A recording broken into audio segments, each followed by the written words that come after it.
Good evening and welcome tonight.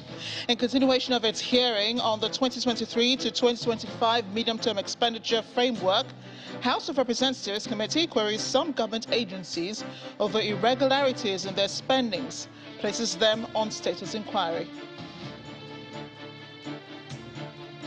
Former President Goodluck Jonathan calls on citizens to protect the nation's democracy, says the country is drifting towards fascism. PDP National Chairman Ayocha Ayu vows not to resign his position, describes those calling for his sack as children who played no role in the founding of the party. A Labour Party presidential candidate, Peter Obi, urges federal government to engage striking university lecturers in good faith.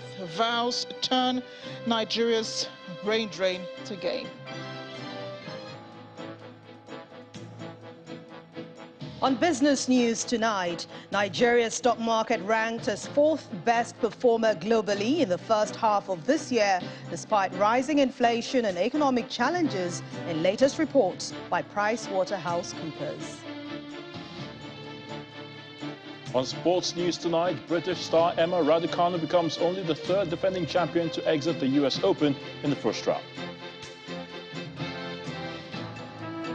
From the nation's capital, police apprehend an ex-soldier alleged to have been supplying arms to bandits terrorizing communities in northwest and north-central states. And in international news from London, tributes have been pouring in from around the world for Mikhail Gorbachev, the former Soviet leader who has died at the age of 91.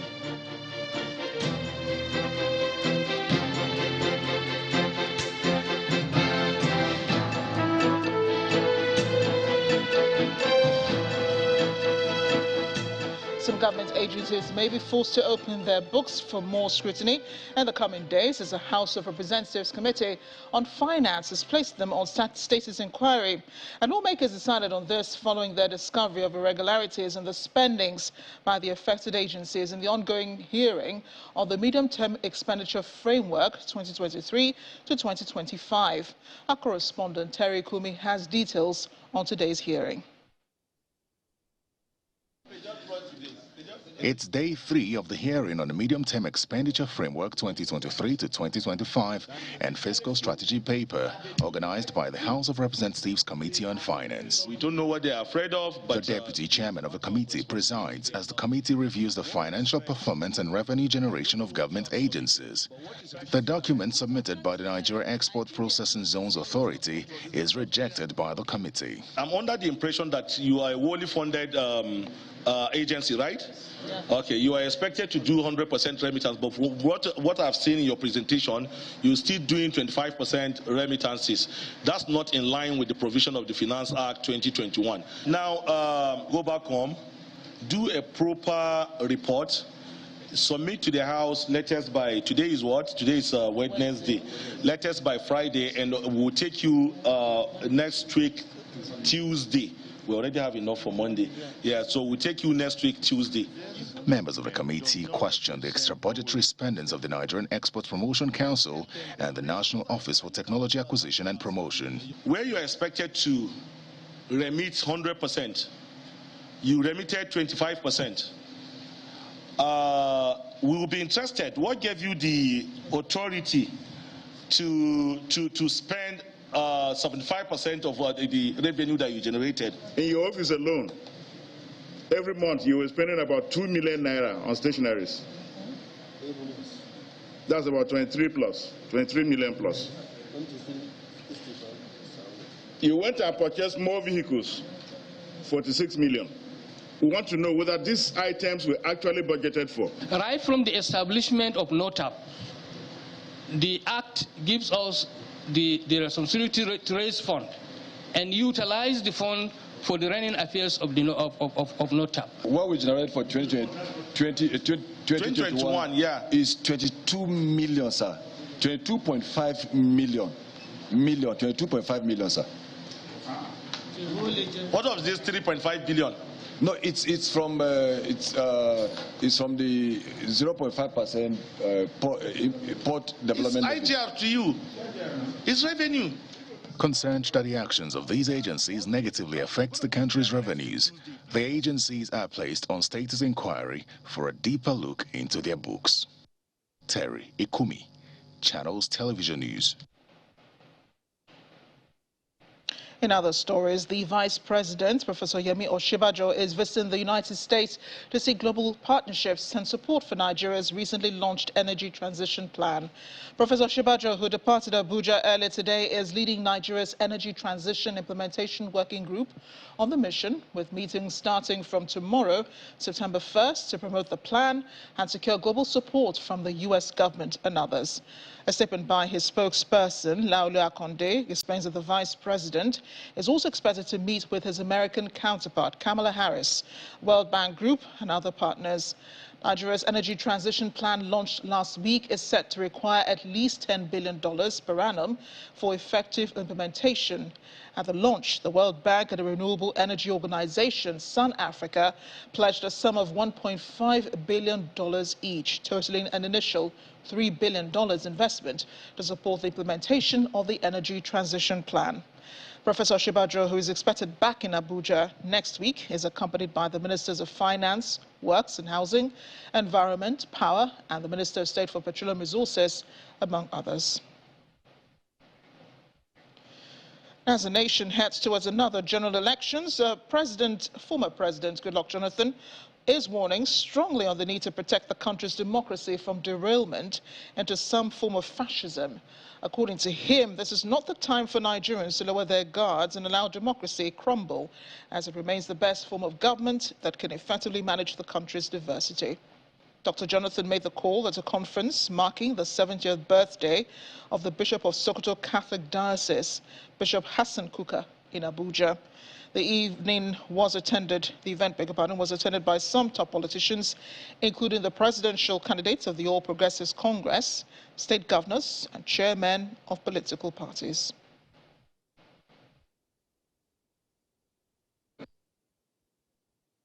In the course of the last few years since I left government, I have been involved in the work of promoting democracy, credible elections, and peaceful transition across Africa, which is the focus of my foundation, the Goodluck Jonathan Foundation. Obviously, many people, especially our youth, are becoming increasingly disillusioned about our politics and our democracy. However, we must remain on the democratic path because it is the only practical way of effectively managing our diversity. The task before all of us is not to lower our guards, lest the democracy we cherish today succumbs to threats and recedes into fascism tomorrow. Because there are signs, looking across the states and so on, luckily some governors are here, we are derailing to some quasi-fascist form of government. Democracy is not all about election and winning elections. Democracy is about accommodation. We as leaders, especially now that elections are coming, leaders at the center, leaders at the state level, must accommodate different views. We segue into politics as the People's Democratic Party's national chairman, Iyorchia Ayu, restates his resolve not to heed calls from some quarters asking him to resign his position. Mr. Ayu was speaking during an interview with the BBC Hausa service, where he maintained that such calls are coming from political amateurs who lack basic understanding of PDP principles. A former senator said that he was elected by Nigerians to the position based on the PDP's guidelines, and that during the party's national primaries, consensus was reached not to give consideration to the geopolitical zone that produces the chairman in picking the party's presidential flag bearer. In the words of the PDP chieftain, "I have not violated any rules. In fact, I'm working to bring reforms to the party. I'm truly not bothered by the unnecessary controversy being generated." But Ayu maintains that he was elected to serve for 4 years and that the emergence of Atiku Abubakar as the party's flag bearer has nothing to do with the party leadership. It describes those rooting for his sack as children who were not there when the PDP was founded. Meanwhile, Governor Nyesom Wike is challenging the Independent National Electoral Commission to live up to its pledge of ensuring that the votes of Nigerians count in the 2023 general elections. The River State Governor also thanked the president for committing to leaving a legacy of credible elections in the country as he prepares to vacate office in May next year. He was speaking during the flag-off of construction of Iguruta internal roads in Port Harcourt, where he said it cannot be intimidated by anyone for standing by his conviction. You know, my problem is I don't know whether they will do what they say they will do. You know, because they are making promises now. I don't know whether they will keep to it. If INEC will keep to the promises that they say that Nigeria will get a better election, I'll be so happy. Everybody will see with their eyes. Abuja does not vote. It is the people here that will vote. And then Mr. President said yesterday, he will not interfere. He told the governors he would not interfere, he would not intimidate, but I don't ask. So you know why you interfere now? But thank Mr. President that he wants to leave a legacy of conducting a free and fair election. Some people threaten that, oh, they are former generals, they are close to the CIA in America, they can deal with us. I said, listen, no problem. If you are close to American CIA, why didn't you use it to solve Boko Haram problem? Is it my body you will use it? Nigeria has a serious problem, and you are linked to CIA, you know them, you're a former general. Why not use that contact and solve Nigerians' problem? You want to use it to threaten me, who are you? Staying with politics, the Kogi State chapter of the All Progressives Congress is reiterating its commitment to deliver the state to the presidential candidate of the party, Senator Bola Tinubu. The state coordinator of Governor Yahya Bello Networks for Ashiwaju, Comrade Hadi Ametwo, stated this in Lokoja, the state capital, while inaugurating the zonal federal constituency and local government coordinators at the state party secretariat. He explains that the task ahead of the coordinators is enormous, urging them to cooperate with all local government chairmen to mobilize votes for the party.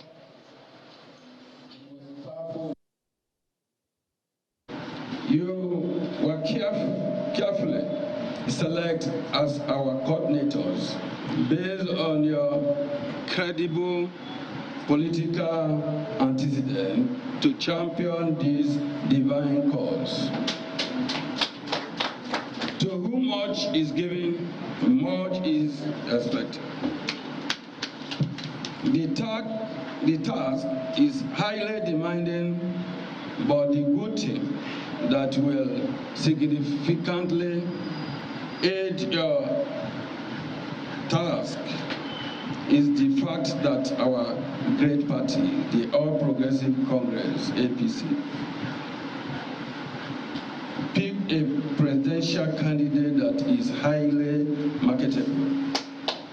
His performance, achievement, and development personified by the power conferred on me as the state coordinator of this group. You are all hereby inaugurated. The presidential candidate of the Labour Party, Mr. Peter Obi, has weighed in on the lingering strike action by university lecturers, describing it as unconscionable and worrisome. Mr. Obi says it's unacceptable that the federal government would allow the impasse become almost intractable to the detriment of students. A former Anambra State governor who's been abroad engaging Nigerians in the diaspora over his ambition to lead the country also stated in a series of tweets that it's time for the government to engage the academic union in a collaborative negotiation in good faith. He also promises to turn the nation's brain drain to gain if elected president, adding that Nigeria, like India, should tap her huge diaspora human resource to achieve technology transfer. Part of his tweet reads, as we explore ways and means of tapping in on technology transfer from the diaspora, we'll also explore ways of reversing the enormous brain drain that has been debilitating for our country. Despite the current challenges the country is facing, Mr. Obi says it will only take visionary leadership and a disruptive thinker to turn things around for the country. In part 2, after the break, flood ravages parts of Yobe State, cuts off 2 local government areas from the state capital, Damaturu. That's all in a moment. To join us again.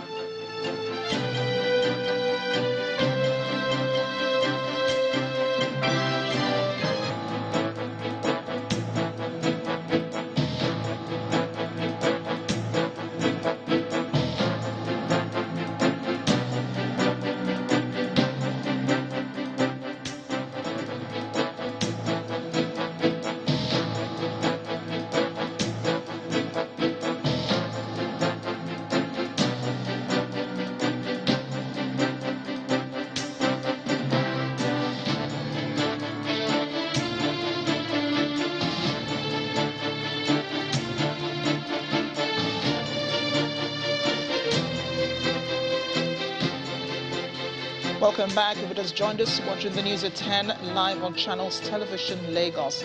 Here's a reminder of our top stories. In continuation of its hearing on the 2023 to 2025 medium-term expenditure framework, House of Representatives Committee queries some government agencies of irregularities in their spendings, places them on status inquiry.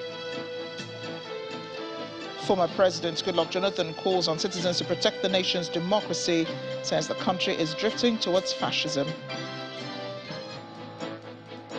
PDP National Chair Maniyocha Ayu vows not to resign his position, describes those calling for his sack as children who played no role in the founding of the party. Labour Party Presidential Candidate Peter Obi urges federal government to engage striking university lecturers in good faith, vows to turn Nigeria's brain drain to gain.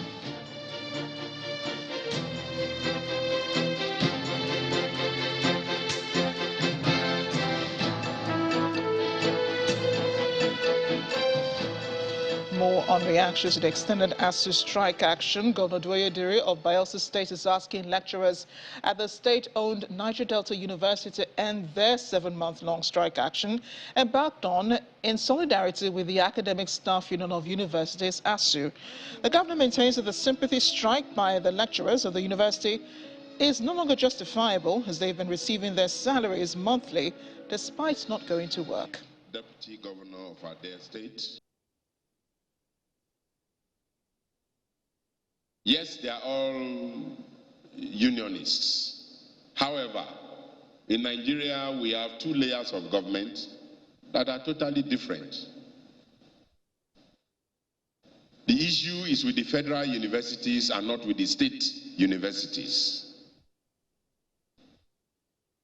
Our sister state in Rivers did not even join the strike. Our sister state in Delta has since called off their strike. Now, I would like the Niger Delta University to follow suit by calling off their strike.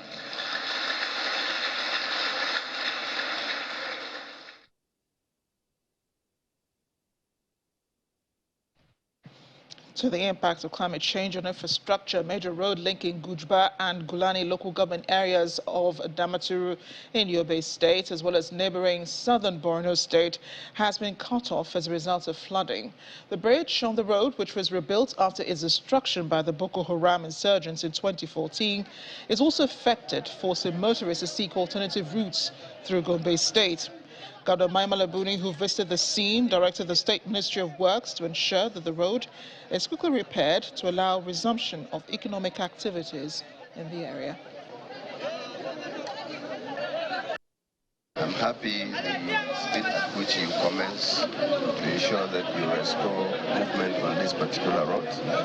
Please do your best to ensure that this road is reconnected for use as quickly as possible. And then we have some other roads, especially from Nigari to Gulani, that has also been cut off. I think it is high time we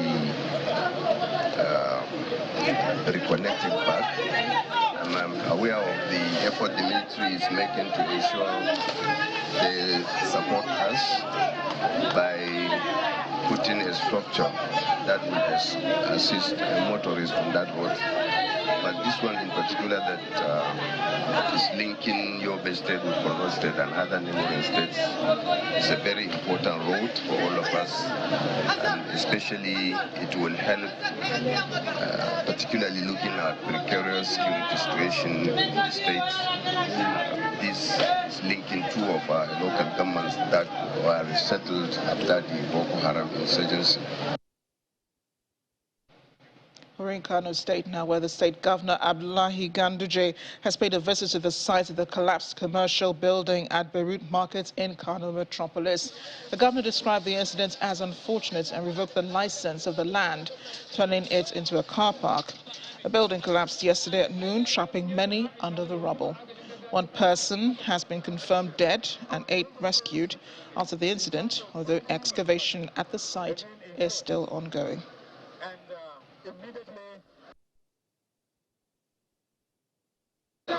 This building collapse, especially during the rainy season, is something that we have to look into seriously.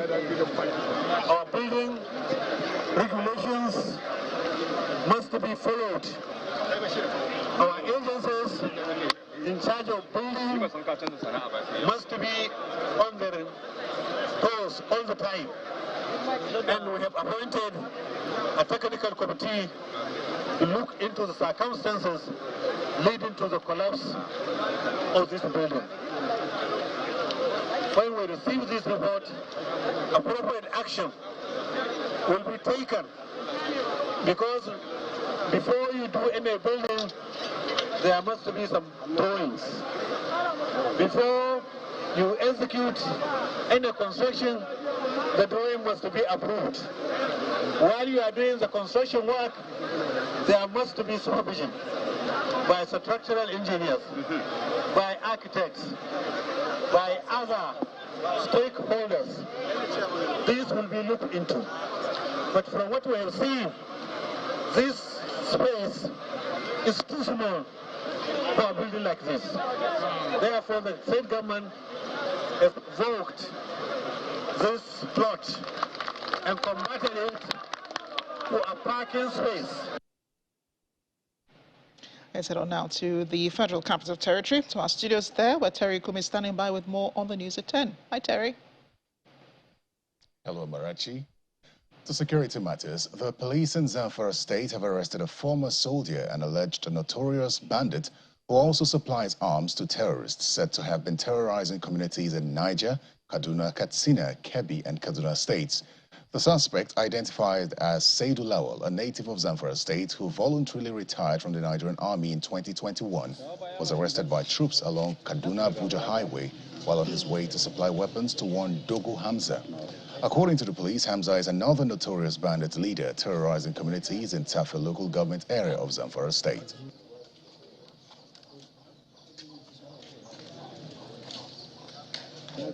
Security and Civil Defense Corps says it is now compulsory for all private licensed security operators to submit monthly intelligence report to the Corps, as violators will be held responsible for breach of security on their beats.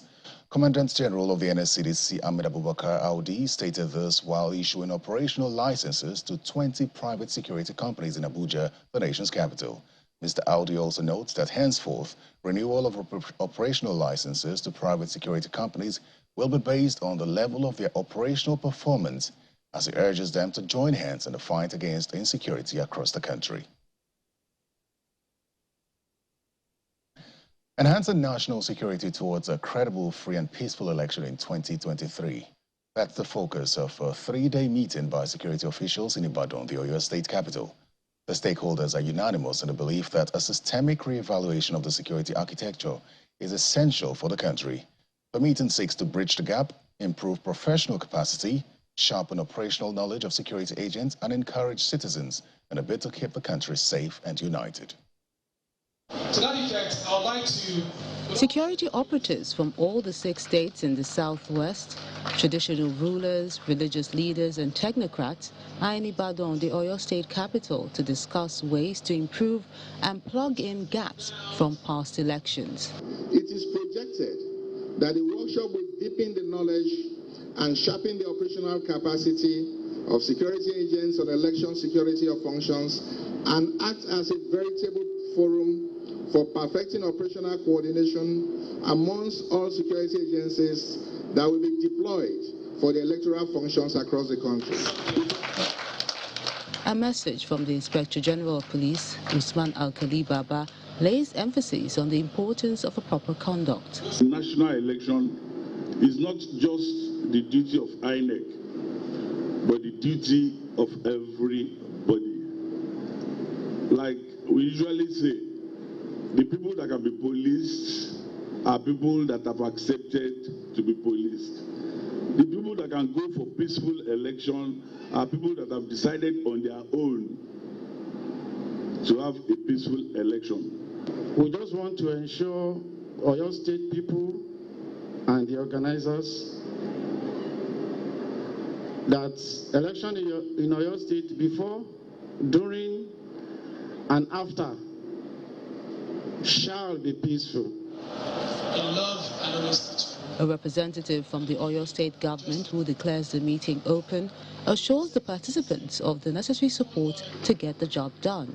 His Excellency, I've been able to strengthen the synergy amongst the different security agencies and recognizing the fact that we are such in a situation that you cannot handle security without the grassroots. In Oyo State, we've changed our security architecture to what we call the integrated security concept. If we don't get this next election right, then Nigeria will be in problem. So this workshop is very apt in that security agencies are being trained on what to do. It's not as if we don't know before now. Maybe being reminded of our roles in the conduct of national elections. Southwestern sophistication.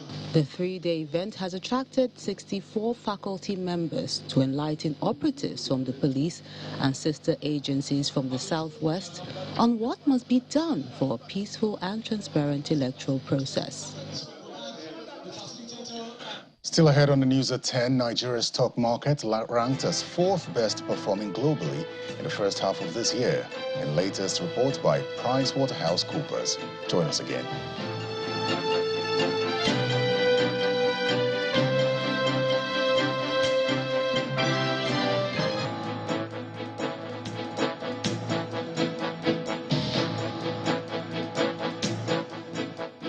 Welcome back to the news at 10. The Civil Society Legislative Advocacy Center, CISLAC, is asking African governments to increase taxation on tobacco companies and their products in order to discourage their activities on the continent. Executive Director of CISLAC, Mr. Awa Rafsanjani, made the call on the sideline of a conference on illicit financial flows and tax evasion by tobacco companies in Africa. According to him, the majority of the multinational tobacco companies in Africa do not pay appropriate taxes that are commensurate with the health and environmental damages that they cause.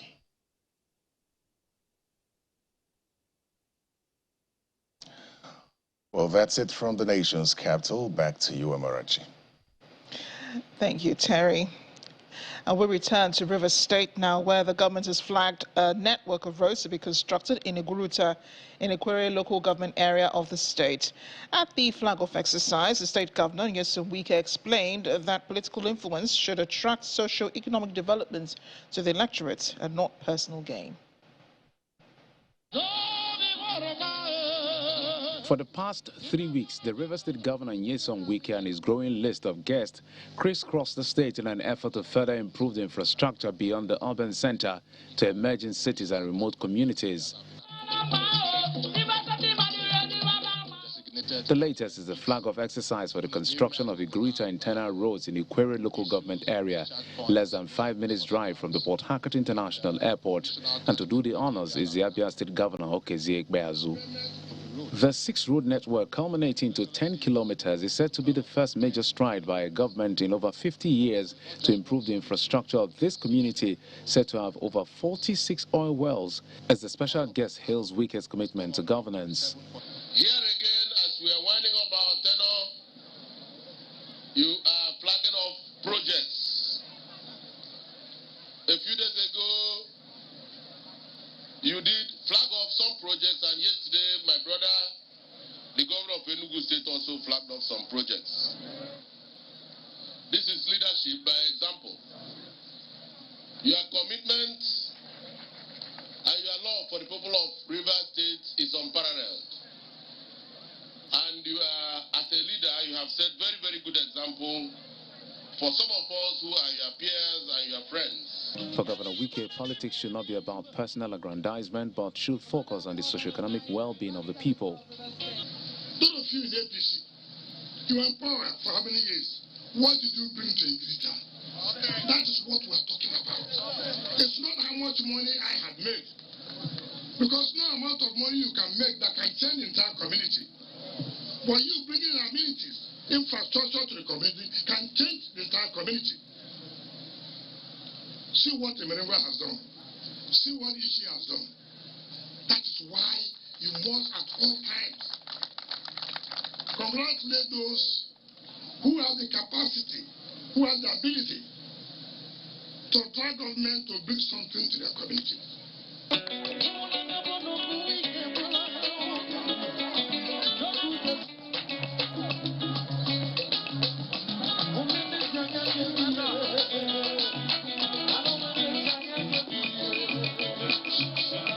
This project is estimated to be completed in about 6 months, reinforcing the governor's commitment not to abandon any project initiated under his administration. Issues with discharge points, those have been sorted out. Interswitch, a leading technology-driven company, has launched a new brand campaign tagged Never Stop to herald the commemoration of its 20th anniversary.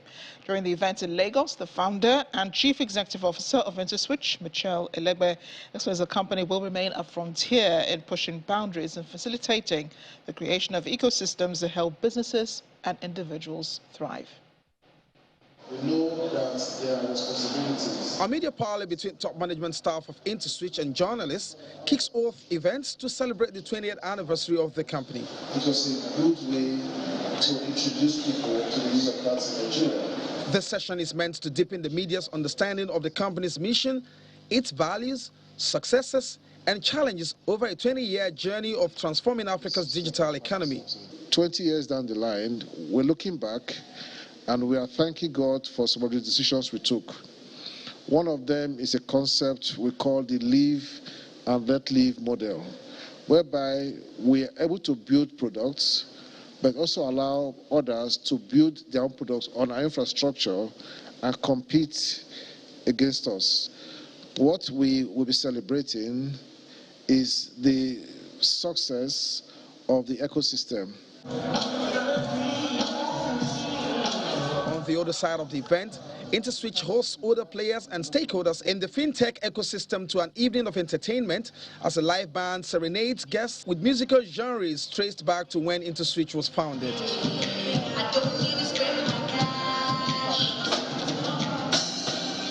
One of the highlights of the evening is the launch of a new campaign tagged Never Stop.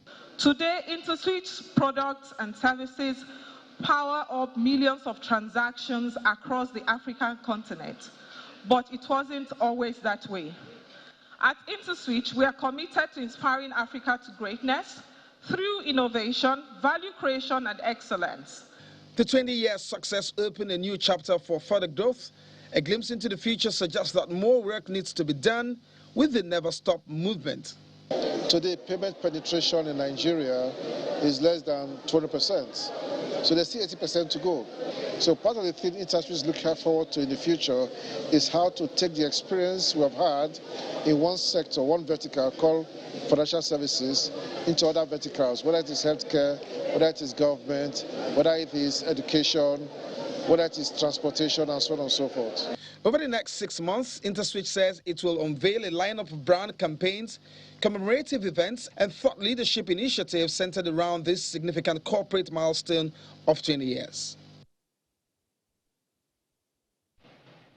And Access Bank PLC says it remains committed to championing efforts in sustainable development across the African continent, Nigeria inclusive. A bank stated this at a one-day roundtable on creating world-class sustainable development banking and finance through embracing holistic sustainability standards organized for senior executives of commercial banks in Abuja.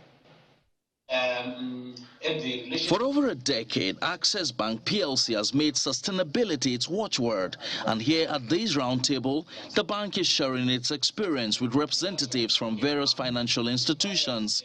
In Nigeria, our sustainable development efforts have cut across a wide range of sectors, from the health and educational sector to strengthening the vocational skills that are bound in Nigeria, and even creating a space for sustainable banking and financial development. At the heart of the sustainability initiative is the need for a friendly environmental policy, which both the Central Bank of Nigeria and the International Council of Sustainability Standards commend Access Bank for taking the driver's seat. Access Bank was the first African commercial bank to be sustainability certified by the EOSD in 2020. I am positive that this workshop will motivate other financial institutions to adopt the Sustainability Standard and Certification Initiative to build resilient economies that work for environment, businesses, and the societies. Over the years, Access Bank has remained focused on mainstreaming sustainable business practices into its operations. At Access Bank, there's a dedicated board sustainability committee that provides the governance oversight for sustainability performance in the institution. Access Bank was an active player prior to sustainability standards were defined and came into force. So you can see it's an old partner, and we consider it a very key player, not only in Nigeria, but across the continent, to drive the sustainability agenda. In 2016, we introduced Access Bank to the EOSD. And since then, the bank has forged a very, very strong relationship. With a network of more than 700 branches and service outlets spanning 3 continents, 17 countries and 45 million customers, the management of Access Bank says it encourages and delivers sustainable economic growth that is profitable, environmentally responsible and socially relevant. That takes us to more business news now. Here's Anne Wawodo.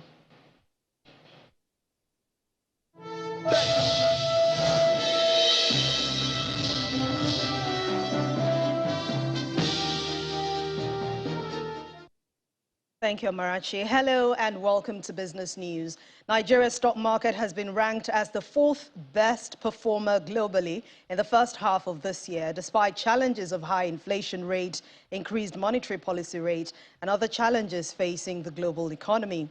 The ranking was made by international professional service firm PricewaterhouseCoopers in its latest capital market report for the month of August. According to PwC, the country's equities market index posted 21.3% year-to-date performance, while its capitalization rose by 25%, and that's about 5.64 trillion naira within the period. Meanwhile, the firm warns that the upcoming 2023 elections might affect investor sentiment across the country's financial and capital markets. The Abuja Chamber of Commerce and Industry says that it has contributed to the nation's GDP an increase in local consumption of goods and services through its annual international exhibition. Addressing journalists in Abuja ahead of the 17th Abuja International Trade Fair slated for September, the vice chairman of the ACCI, Mr. Johnson Anene, mentioned that this year's edition, which is expected to be declared open by President Muhammadu Buhari, will have over 300 foreign and local investors in attendance. He explains that the previous editions have provided avenues for businessmen and entrepreneurs, which has now increased investments and market opportunities for investors over the years. United Arab Emirates flag carrier Emirates Airlines has announced the reinstatement of its flight operations to Lagos with effect from September the 11th. The airline made this known in an email sent to its customers on Wednesday. The development is coming almost 1 week after the federal government released the sum of $265 million to foreign airlines in the country, all to settle outstanding ticket sales. Meanwhile, International Air Transport Association, IATA, commended the move, citing that it would encourage foreign carriers to continue servicing the country. Emirates Airlines had suspended flight operations in Nigeria on August the 18th due to the inability to repatriate its earnings in foreign exchange from the country. We head to the market now, where midweek trading session ended the final trading day in the month of August in the green. Markets made a stronger rebound today from the 2 consecutive day losses recorded. Will Ibong tells us more.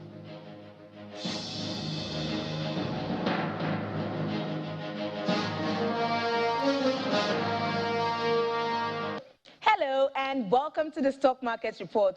The NGX staged a strong rebound today after posting 2 days of losses.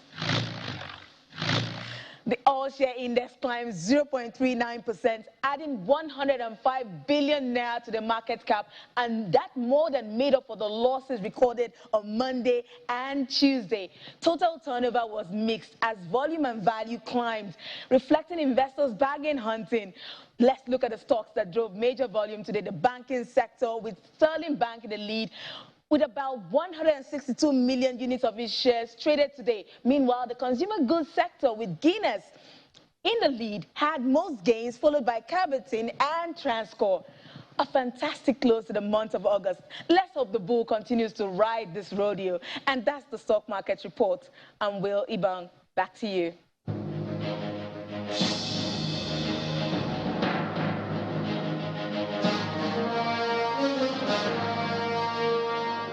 And that's Business News. Thank you for watching. I'm Anne Nwawodu. It's back to you, Marachi.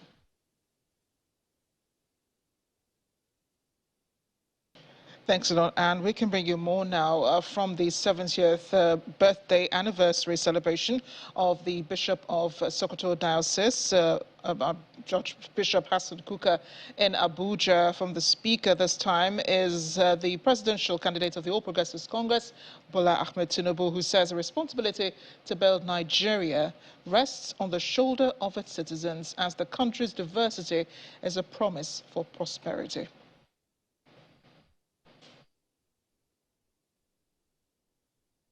How they had forgotten that we had one national anthem before that.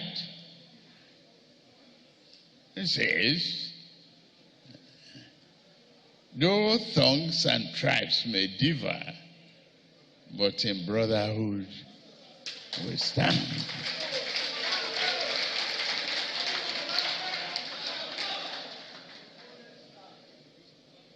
And the second stanza too.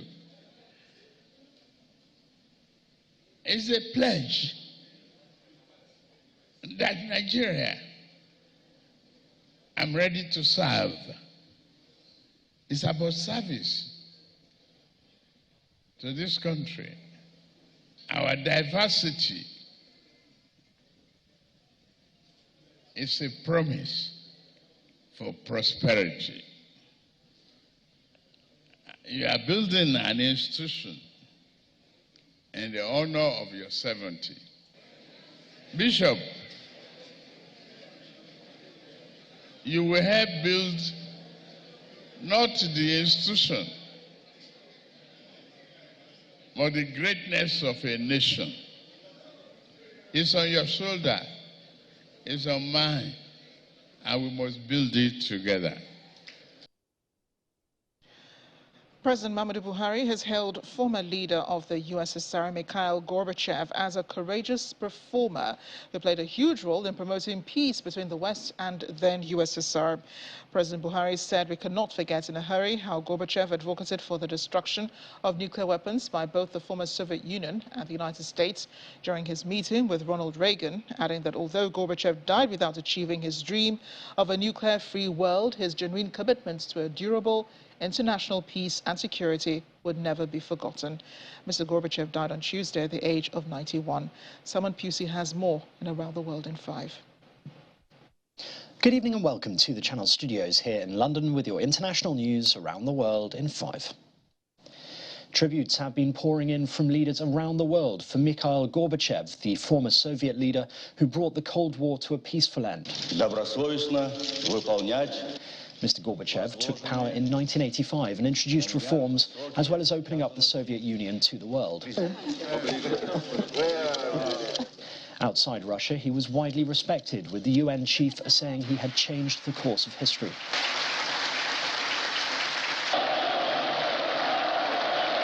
But he was unable to prevent the slow collapse of the Union, and many Russians blamed him for the years of turmoil that ensued.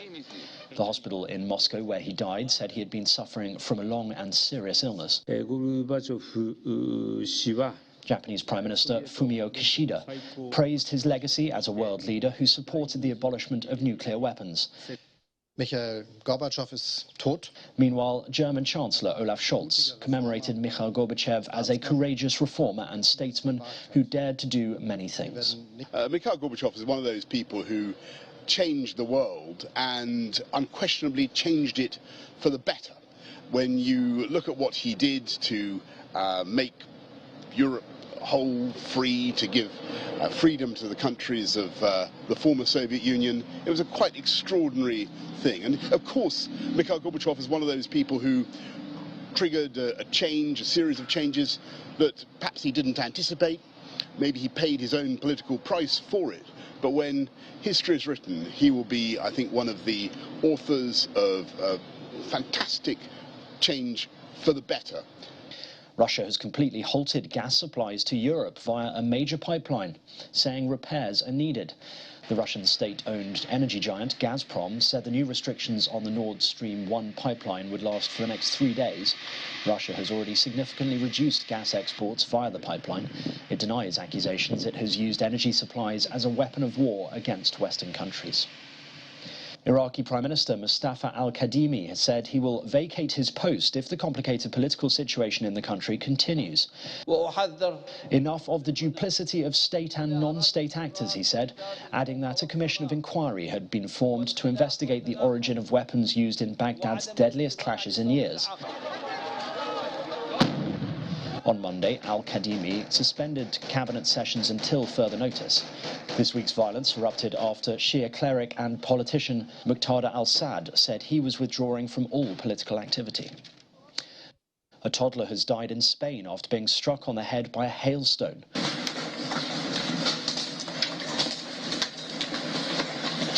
About 50 other people reported injuries ranging from bruises to bone fractures from the freak 10-minute-long storm that hit the Girona region of Catalonia on Tuesday evening.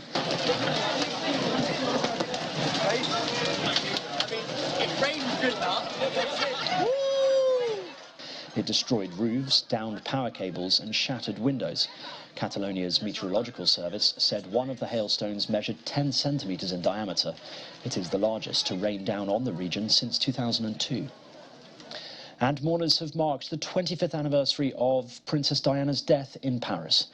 People laid flowers and left messages on the bridge above the underpass where she was killed in a car crash. The princess was just 36 when the limousine carrying her and her lover, Dodi Al-Fayed, crashed in the tunnel below the bridge as it sped away from photographers who were chasing it on motorbikes. She was one of the world's most recognized and photographed women and a high-profile supporter of humanitarian causes, including children's charities and landmine clearance, when she died. And I just spent the whole day crying. I had very young children and they pretty much had to do what they had to do that day because I was just so distraught. It was a big day when the world changed. How did it change? I think maybe the fairy tale, we woke up, there's two sides to a fairy tale, you know, and all of a sudden the darkness was apparent, and then we had September 9/11 years later, and that was another wake up. The world is, yeah, maybe we have to deal with the darkness in a better way. And that's your international news around the world in 5. Now back to the Channel studios in Lagos.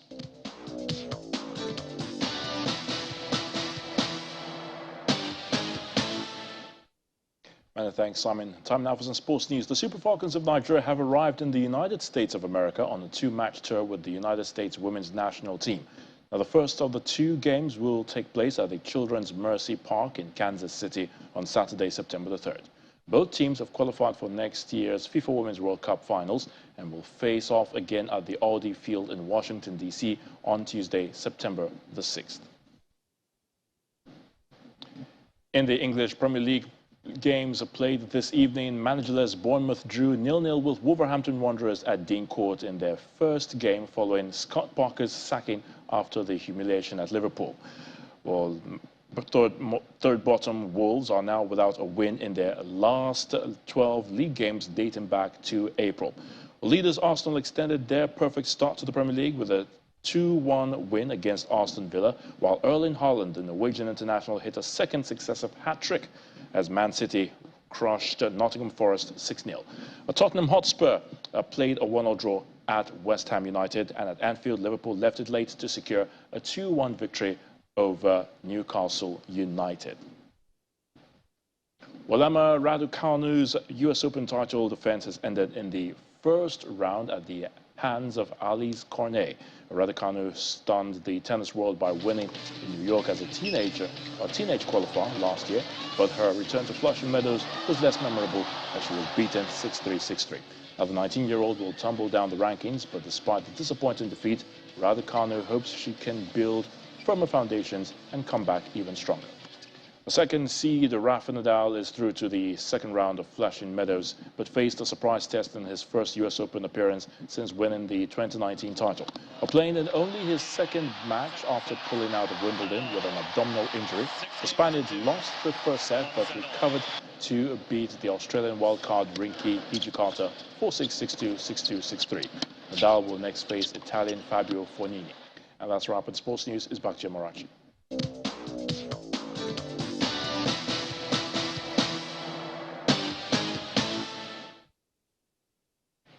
Thanks a lot, Ayatunde. And the main news again. The House of Representatives Committee on Finance today placed some government agencies on status inquiry. The lawmakers decided on this following their discovery of irregularities in the spendings of the affected agencies in the ongoing public hearing on the 2023 to 2025 medium-term expenditure framework. That's news at 10 tonight. Thanks for watching. I'm Amarachi Ubani. Good night.